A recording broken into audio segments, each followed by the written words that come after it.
everybody. Shannon from Line Star here with this special guest today. Dr. Chao, the Pro Football Doc, is in the house. Doctor's in the house, and you correctly predicted the under yesterday in the hot dog eating contest with Joey Chestnut, which I was impressed by. Tell us, first of all, before we get into all of our football talk and fantasy football talk, you got to talk me through the analysis of Joey Chestnut's hot dog eating. I know it's a strange thing. What are we doing here? I mean, honestly, my son who's 9 doesn't like to wake up early, except unless he has a baseball game. But he woke up early for this hot dog eating contest. He's excited about it. It's kind of a little July 4th, funny tradition. And no, I just saw some things. Look, no, I have not worked Nathan's famous hot dog eating contest as a medical person. But there were just some medical facts involved in competitive eating. Like Shannon, we talked about Big E and his WWE neck injury where he almost lost his life. So to me, wherever there's anything interesting, and how I concluded on the under, and not to gross anyone out, and you know, when you competitively eat, okay, you have to expand your stomach and stretch your stomach. And Joey Chestnut, because of his ankle, leg injury, tendon injury, whatever, weighed in at 238, which is 9 pounds heavier than last year when he set the record at 229. Mm-hmm. So when you have fat, extra fat on your body, it goes on your belly, but it also goes in your belly. Inside your belly, omentum and other things is a fat storage area. So if you have, I'm not saying he's got 9 pounds of extra fat inside his abdominal cavity, but even if he has 1 extra pound from the 9 pounds, or even half a pound in his belly, in his abdominal cavity, it makes his stomach that less expandable because of external pressure. It's like blowing up a balloon in higher atmospheric pressure. It's harder to blow it up. And so half a pound or a pound, that's a lot of hot dogs. Yeah. And so that's why I was like, easy under there. Under there.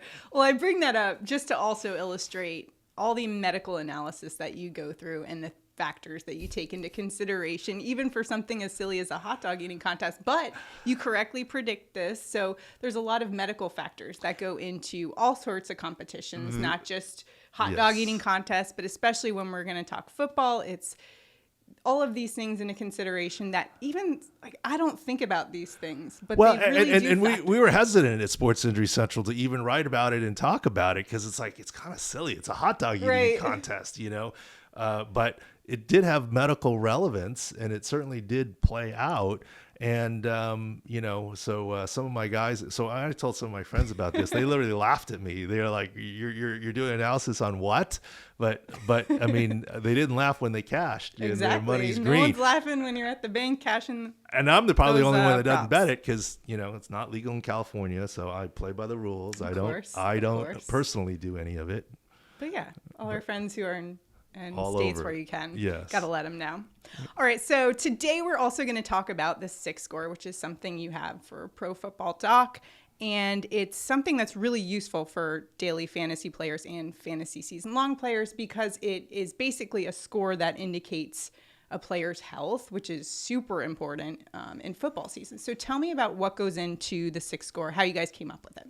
Okay. So Sports Injury Central, SICScore.com is the new website where we do multiple sports from competitive eating to WWE, but NBA, you know, obviously NFL, Major League Baseball, hockey, etc. So Sports Injury Central Score, SIC Score. So we arrived at SIC because of Sports Injury Central Score and obviously the multiple meanings of SIC, you know, journalistic meaning and hopefully we hope to provide some value. So Sports Injury Central or SIC Score is our grade of a player's or team's health. The team's health on offense, the team's health on run offense, the team's health on run defense, the team overall, or a certain player. And it can be, like we'll talk about today, a lot of in the preseason injury preview, the SIC Score will represent the season-long production. And as we get into the season, the SIC Score will present that week what we're expecting out of a player. And really where I think it can be helpful is, the old questionable. Okay. Right. Questionable. And okay, sure, everyone can check their lineups in 90 minutes before and figure some things out. But if someone is playing, how effective are they going to be? I remember last season, for example, we had a low SIC score on Mike Evans, and he played, and he had 1 catch for 2 yards. He was a decoy. You remember that, I'm sure.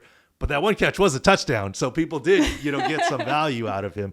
And it's just what we expect to do. And it's not exact, but a perfect score is 100. And there's probably nobody out there with a perfect score because you probably played football, obviously, in college, so you've got some history of something. But if you're in the 90s, you're pretty healthy, and then there's no medical reason you can't reach your fantasy point projections that game. I see. Now, if you're at 50, then you're only expecting half the touches or the output, et cetera. Right. And one of the things we're going to do this year is not only is there a player SIC score, we're going to put up the player SIC score, let's say it's Saquon Barkley for the week, against the Dallas Cowboys run defense, and factor in the Giants' O-line health. Interesting. Saquon Barkley's health. That's going to be useful. And that's the Cowboys' run defense health. And as you look at that, then that gives you better ideas of who might have the week based on injuries. Now, injuries are only one factor, right? I get that. Yeah. It's an important factor, but it's only one factor. But we've shown throughout the season, like NBA this year, if there was a greater one team to another 10.6 score team difference, blindly taking away home field, this, that, the other, including we were 61%. Wow. Blindly. That's pretty incredible. 31-19-2. And that included games where, in a 7-game series, you might have one team that's healthier than the other, but very rarely is the healthier team sweeping. So there were games where this is a comeback game. The unhealthier team probably can win, as we internally talked about it. But that 61% was just blindly using that SIC score. And for football, it's been about 59% when there's a 10-point difference. It's amazing. But when you think about it, especially in a sport like football where players do get pretty beat up, it's just such a huge factor that goes into it. Well, one of the things we have is, this field view. So you can see the lineup. And if you see all this red and yellow across the offensive line, then it's not good. And so, for example, the most recent Super Bowl, we were saying, look, the Bengals, their offensive line, especially the right side, one look at the field view and you see there's a problem there, and they're going up against some pretty stout defensive linemen there, right, with the Rams. But another good example of SIC score is the tight ends for the Super Bowl. All along, we said that that same injury, MCL injury, Tyler Higbee for the Rams and C.J. Uzomah for the Bengals. And we didn't think Tyler Higbee would play, and we thought C.J. Uzomah would play, even though they had the same injury. And here's what we do that's unique. It's not just me. We have 5 doctors on board now that were all pro sports team physicians. And so we deal in insider knowledge, not insider information. How we knew Tyler Higbee wasn't going to play is, A, his backup is pretty good. B, he's been to a Super Bowl and played in a Super Bowl. He's trying to win a ring. And all Sean McVay has to do is say, buddy, we love you, but we're going to go get you a ring. You're not going to be active for this game, even though you're at 70% or something. C.J. Uzomah, who is one of the longer vested veterans on the Bengals, been there 3 times as long as the new head coach, a veteran in the locker room, never played in the Super Bowl. This is the biggest game of my life. There's no way his young head coach is saying, you're not playing this game. But yet we had a very low SIC score for him of 29, saying he's not going to do a lot.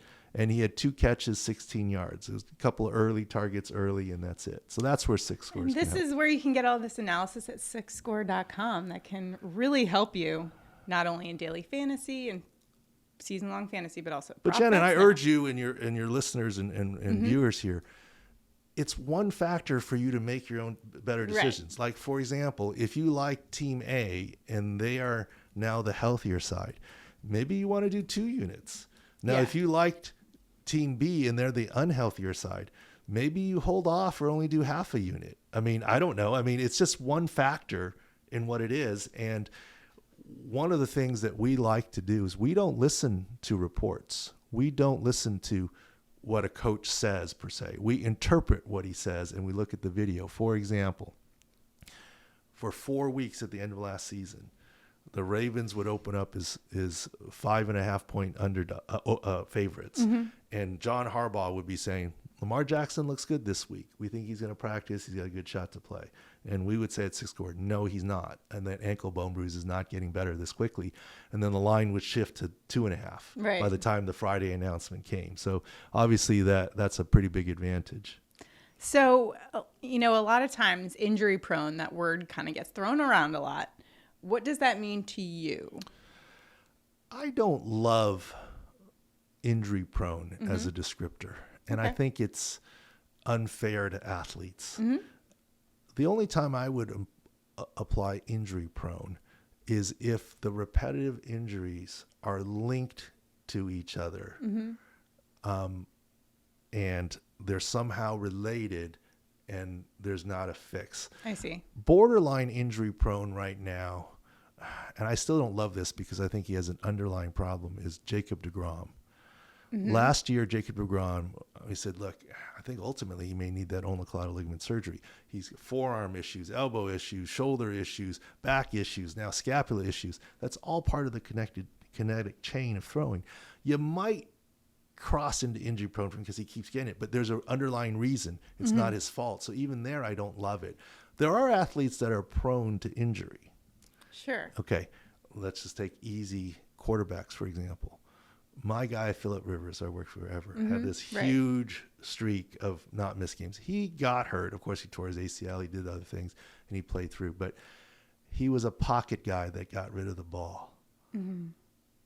He didn't extend plays.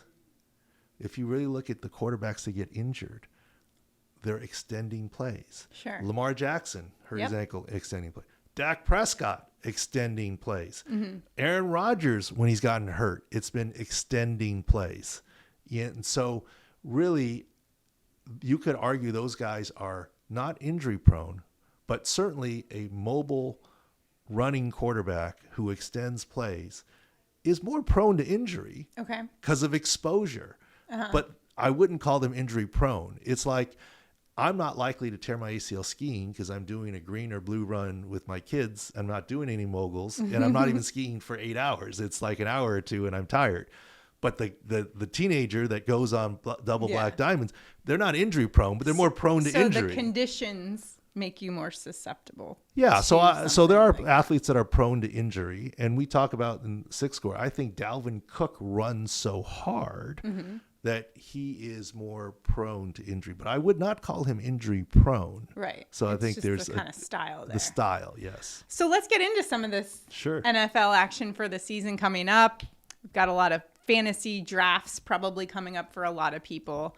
So let's go through the quarterbacks, running backs, and some wide receivers, some that have dealt with injury. And first, I have a question. Tom Brady is back, okay? He's getting up there in age, and his SIC score is 91. How does one get such a high SIC score with the age being, what age? 40? 45 at least, I think. I don't know. I mean, up there, obviously. Well, what a hidden story that I don't think people have talked about enough. I mean, he literally was going to take a ownership management position with the Dolphins before the Brian Flores lawsuit. So that's an interesting turn of event. But we, by happenstance, had Rich Orenberger on our podcast, who's the former Patriot player that lives in San Diego now, does radio, who broke the news on the Bruce Arians, Tom Brady, perhaps not totally getting along. And then the next week, the news broke, and we had Ben Volen on, who broke the news on this whole Miami deal. And there's been no pushback, which means it probably was all true, right? Yeah. But then he turns around and now plays again. The reason why he's 91 is a couple of things. No, it's not just the avocado ice cream. Okay.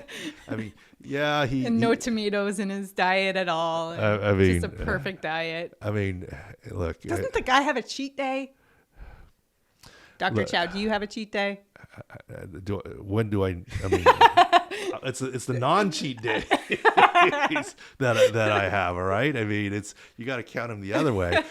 But you know, when Tom is on his yacht in Italy or wherever he is, I mean, come on. I mean, let's, you know, I talked to, I won't say his name because I don't have permission, but complete workout freak and whatever. And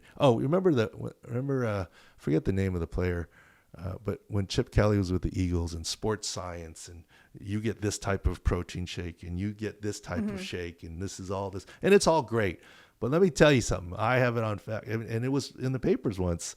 I forget the name of the player. This is, after the game, I went to Pat's or Gino's for a cheesesteak. I mean, so you can have all the sports science you want, but look, no, Tom Brady's 91 for this reason. Number one, he's been durable. He's played through injury except for that ACL, obviously the MCL.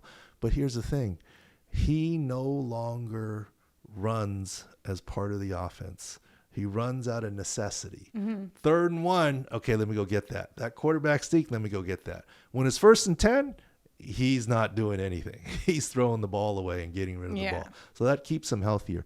But we are knocking him because, you know, a baseline young guy like a Justin Fields is like at 96 or 7. So we are knocking him to 91 for age. Sure. But it's Tom Brady. He's still in the 90s. And so he's still in the he health hasn't again. missed a game due to injury in some crazy, like 14 years, something I don't crazy. know. Well, I think it was in the middle of the 2000s that he tore his ACL. And remember, his backup came in, Matt Castle. Yeah. And let me tell you something. I'm not a Brady hater, but let me tell you, I respect Brady and obviously Belichick, but few people know. You know what the Patriots record? Tom Brady tore his ACL the first game that season. You know what the Patriots record was that year with Matt Castle? I do not. 11-5. Okay.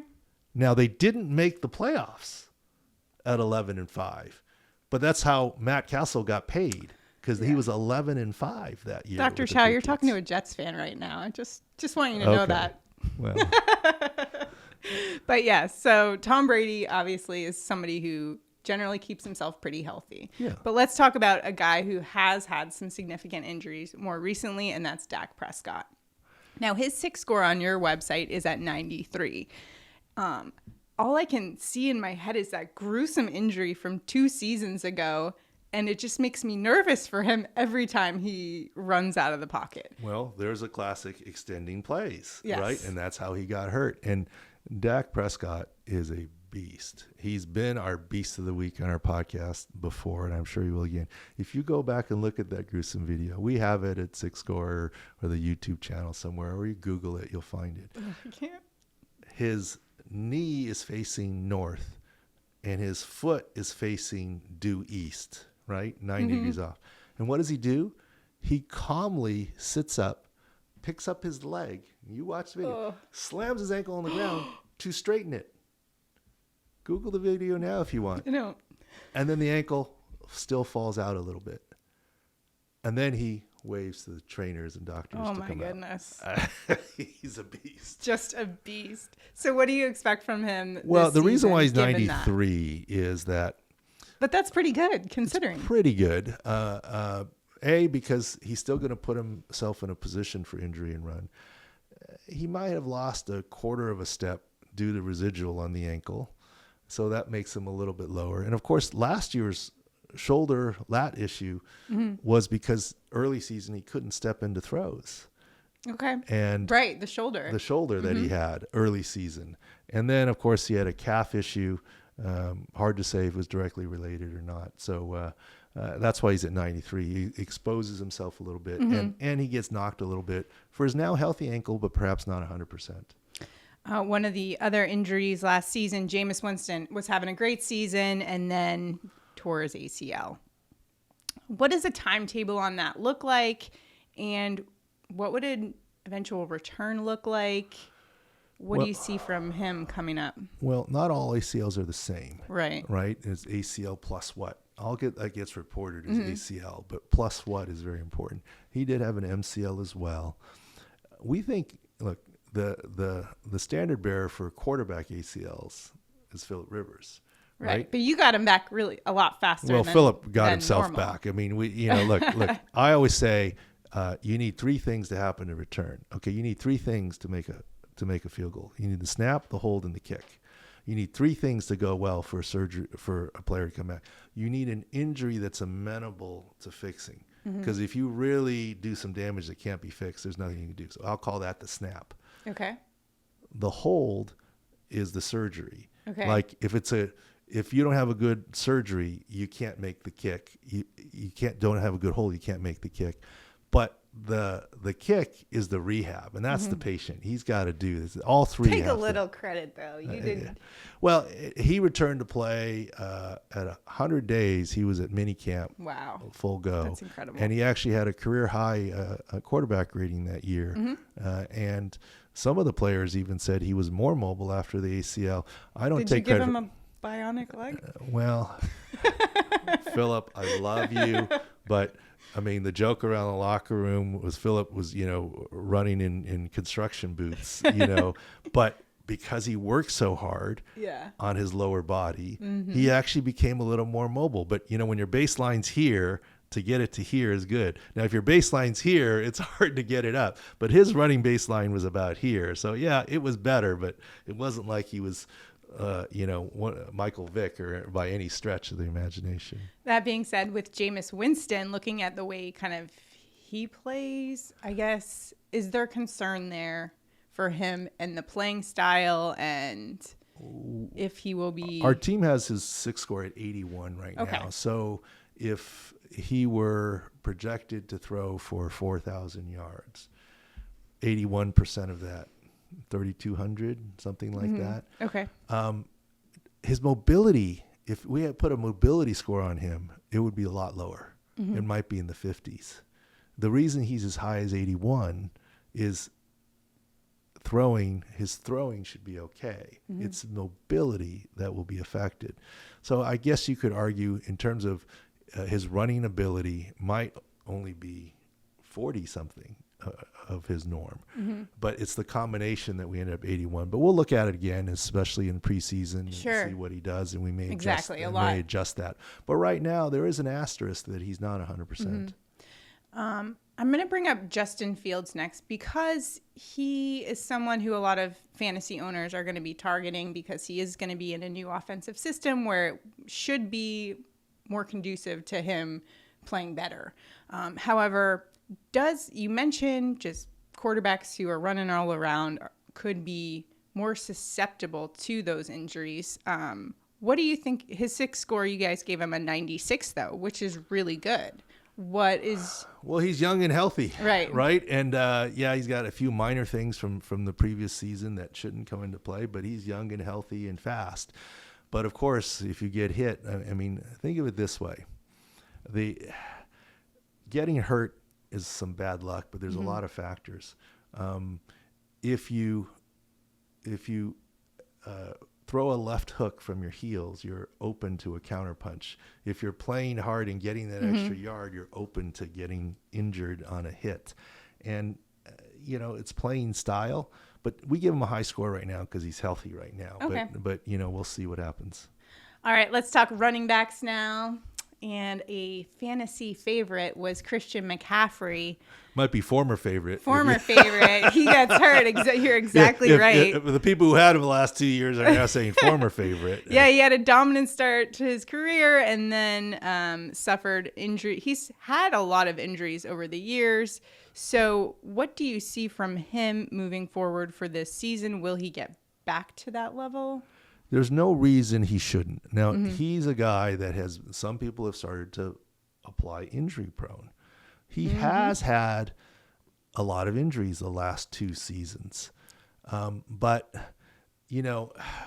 were they really related and linked to each other? 2 years ago, I believe it was a high ankle. Yeah, and then when high he ankle, came back with a shoulder sprain, thigh strain, hamstring strain, ankle sprain. Yeah. So a little bit. They've been all over. But if you look at his history previous to the 2 years, he's been a workhorse in college and in the NFL before. So it's hard to say that he's injury prone. We have him in the 90s because there's no reason that for him to have any carryover health issues.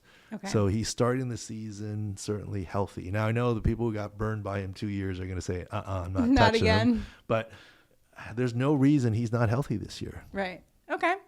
Well, how about the two-headed monster for the Ravens? I'm talking about J.K. Dobbins and Gus Edwards. Now, you guys gave J.K. Dobbins a SIC score of 47 and Gus Edwards just 61. So these are the lowest scores that we've talked about so far, both coming back from ACL injuries. One's an Achilles. I believe. Achilles. Yeah. Mm-hmm. What are the limitations for them, do you see? Well, we were early on the J.K. Dobbins news, and since we said 47, Ravens.com actually quoted SIC Score. There you go. And saying because it was more than just an ACL, involved LCL.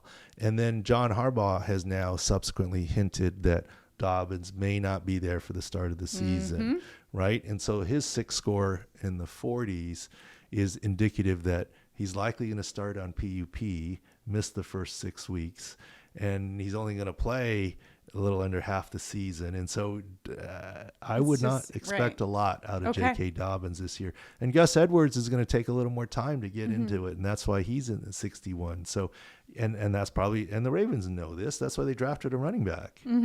Good point. Let's talk about Saquon Barkley. So interesting, though, because it seemed like last year people were expecting him to kind of be at the form he was to the season before he got hurt, and he admitted that he was still kind of recovering from that injury. Well, I think you're right. People were drinking the Adrian Peterson Kool-Aid, right? Because, Adrian Peterson did it. He should be able to do this, and he's great in the whole deal.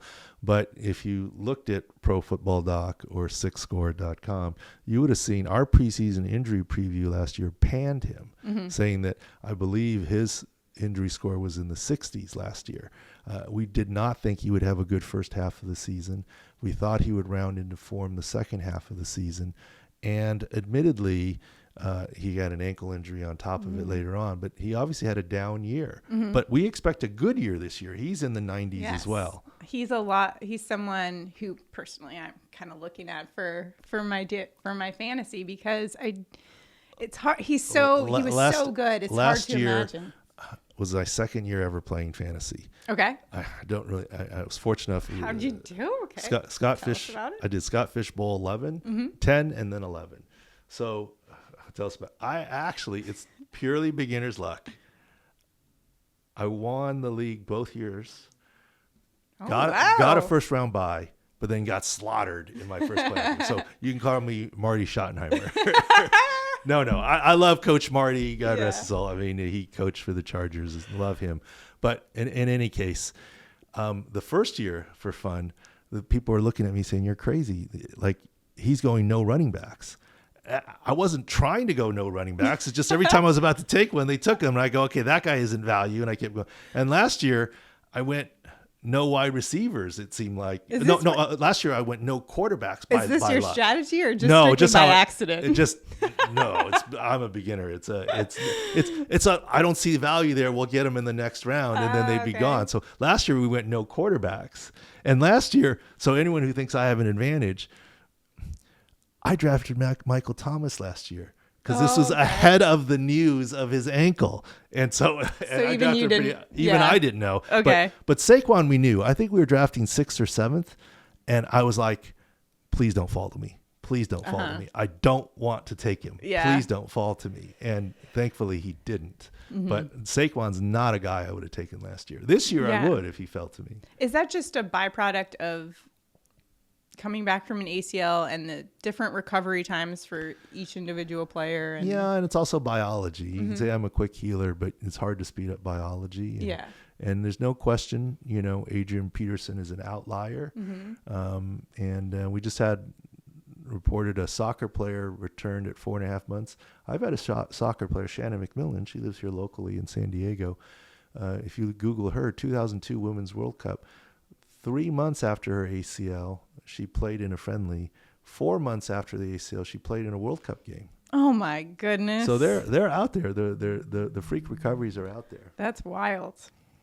Okay, how about Dalvin Cook? He's 91, but why would his style of play make him, I guess, I'm not going to say injury prone because I know that's the wrong word, but maybe more susceptible? He is higher injury risk. He runs hard. Yes. He doesn't give up yards. No, he runs hard. He's a beast. And that's what makes him great. Right. But if you look at it, he's been good playing through injuries. Of course, he had the down year coming off ACL. Then he had a good year. But then, the shoulder, the SC joint, this, that, the other, the ankle, from running hard. And that's where there's a little bit of caution there. Is he still going to be a 3-down back? Not sure. You got maybe he's going to do even better now with the new head coach.